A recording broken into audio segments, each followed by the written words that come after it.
എന്നെ പറ്റി ആൾക്കാർ എന്തിനാണ് ഇങ്ങനെ പറയുന്നത് എന്നുള്ളത്. അത് നമ്മുടെ പേഴ്സണൽ സ്പേസിനെ ബാധിക്കും, നമ്മുടെ തോട്ട് പ്രോസസ്സിനെ ബാധിക്കും, നമ്മൾ ചെയ്തുകൊണ്ടിരിക്കുന്ന പണിയെ ബാധിക്കും.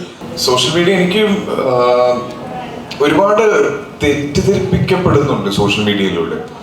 നമ്മൾ അതിൻ്റെ ഒരു അൽഗോരിതം തന്നെ നമുക്ക് ഇൻട്രസ്റ്റ് ഉള്ള കാര്യങ്ങൾ, നമ്മൾ സെർച്ച് ചെയ്യുന്ന കാര്യങ്ങളില് റിലേറ്റഡ് ആയിട്ടുള്ളതാണ് എപ്പോഴും നമ്മുടെ ഫീൽഡിൽ വന്നുകൊണ്ടിരിക്കുന്നത്.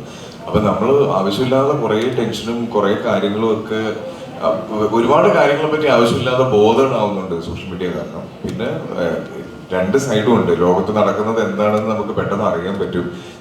നമുക്ക് ആളുകളായിട്ടുള്ള കമ്മ്യൂണിക്കേഷൻ എളുപ്പമാണ്. അപ്പൊ അത് നമ്മൾ എങ്ങനെ ഹാൻഡിൽ ചെയ്യുന്നു എന്നുള്ളതിനനുസരിച്ചാണ്. ഇപ്പൊ എന്നെ സംബന്ധിച്ചിടത്തോളം എനിക്കൊരു പേഴ്സണൽ ഇൻസ്റ്റഗ്രാം അക്കൗണ്ട് ഉണ്ട്, ഫേസ്ബുക്ക് അക്കൗണ്ട് ഉണ്ട്. വല്ലപ്പോഴൊക്കെ പോസ്റ്റ് ചെയ്യണമെന്ന് തോന്നുമ്പോൾ ഞാൻ പോസ്റ്റ് ചെയ്യാറുണ്ട്, ഇടയ്ക്കൊക്കെ കയറി നോക്കാറുണ്ട്. അല്ലാതെ അത് ഒരു ഭയങ്കര സംഭവമായിട്ടൊന്നും എനിക്ക് തോന്നിയിട്ടില്ല. ഇപ്പൊ ഫോൺ എടുത്ത് മാറ്റി വെച്ചാൽ തീരുന്ന പ്രശ്നമുള്ളൂ എന്നെ സംബന്ധിച്ചിടത്തോളം സോഷ്യൽ മീഡിയയിൽ. പിന്നെ ഒരു സമയം ഉണ്ടായിരുന്നു കോമന്റ്സ് വായിച്ച് ഇരുന്ന് വിഷമിക്കും സ്വയം, വെറുതെ ഡാർക്ക് എടുത്തുകൊണ്ടിരിക്കും. എന്നെ പറ്റി ആൾക്കാർ എന്തിനാണ് ഇങ്ങനെ പറയുന്നത് എന്നുള്ളത്. അത് നമ്മുടെ പേഴ്സണൽ സ്പേസിനെ ബാധിക്കും, നമ്മുടെ തോട്ട് പ്രോസസ്സിനെ ബാധിക്കും, നമ്മൾ ചെയ്തുകൊണ്ടിരിക്കുന്ന പണിയെ ബാധിക്കും. അപ്പൊ അങ്ങനെയൊക്കെ വരാത്ത രീതിയിലേക്ക് ലിമിറ്റ് ചെയ്ത് വെക്കും പറ്റുവാണെങ്കിൽ അടിപൊളിയല്ലേ.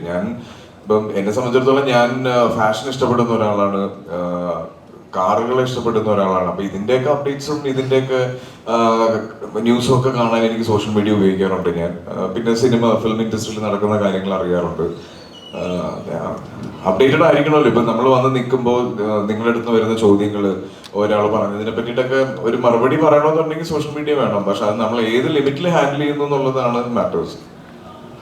അത് തന്നെയാണ് ഏത് ലിമിറ്റിൽ എന്നുള്ളതാണ്. ഇപ്പൊ അതിനകത്ത് നേരത്തെ അച്ഛൻ പറഞ്ഞ പോലെ അതിനകത്തെ ഈ പറഞ്ഞ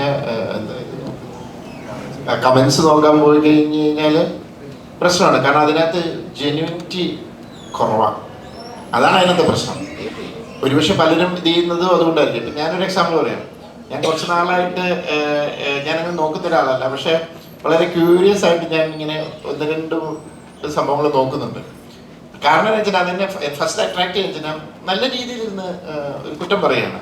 ഞാൻ അത് ജെന്യുവൻ ആണെങ്കിൽ നമ്മളത് ഞാൻ ആ സ്പിരിറ്റിൽ എടുക്കുന്ന ഒരാളാണ്.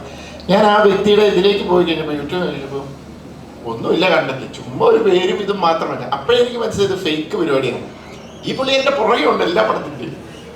അപ്പം പുള്ളി എന്നെ പേഴ്സണലി ടാർഗറ്റ് ചെയ്യാം. അപ്പം എപ്പോഴെങ്കിലും അത് പറയുന്ന മാറ്റർ ഓൾമോസ്റ്റ് സെയിമുമാണ്. ഇങ്ങനെ പറയും എപ്പോഴെങ്കിലും. ചിലപ്പം അത് എൻ്റെ തൊട്ടപ്പുറത്തിരിക്കുന്ന എൻ്റെ സുഹൃത്തായിരിക്കാം, എനിക്ക് അറിയില്ല. അപ്പം എനിക്ക് മനസ്സിലായി. ഞാൻ ചുമ്മാ കൗതുകത്തോടെ നോക്കും, എത്ര നാൾ പോകും ഞാൻ ഇങ്ങനെ നോക്കിക്കൊണ്ടിരിക്കുകയാണ്. പക്ഷെ അതെന്നെ അഫക്റ്റ് ചെയ്യുന്നില്ല. അപ്പം അതുകൊണ്ട് അത് ശ്രമിക്കുന്ന ആ വ്യക്തി പരാജയപ്പെടുകയാണ്. പക്ഷെ ചിലരെ അത് ഭയങ്കരമായിട്ട് അഫക്റ്റ് ചെയ്യും. ഒരു കാര്യം തന്നെ 10 തവണ പറഞ്ഞു കഴിയുമ്പോഴത്തേക്കും ആ വ്യക്തി ഭയങ്കരമായിട്ട് അത് ബാധിക്കും. അപ്പൊ ആ വ്യക്തിയാണ് തീരുമാനിക്കുന്നത് അത് കണ്ടിന്യൂ ചെയ്യണോ വേണ്ടിയോ എന്നുള്ളത്. അതാണ് ഈ സോഷ്യൽ മീഡിയയിൽ നിന്ന് പലരും മാറി നിൽക്കുന്നത്. ഇപ്പൊ ആ വ്യക്തി നേരിട്ട് വന്ന് എന്നോട് പറഞ്ഞാൽ അത് നമുക്ക് ആ സ്പിരിറ്റിൽ എടുക്കാൻ പറ്റിയത്.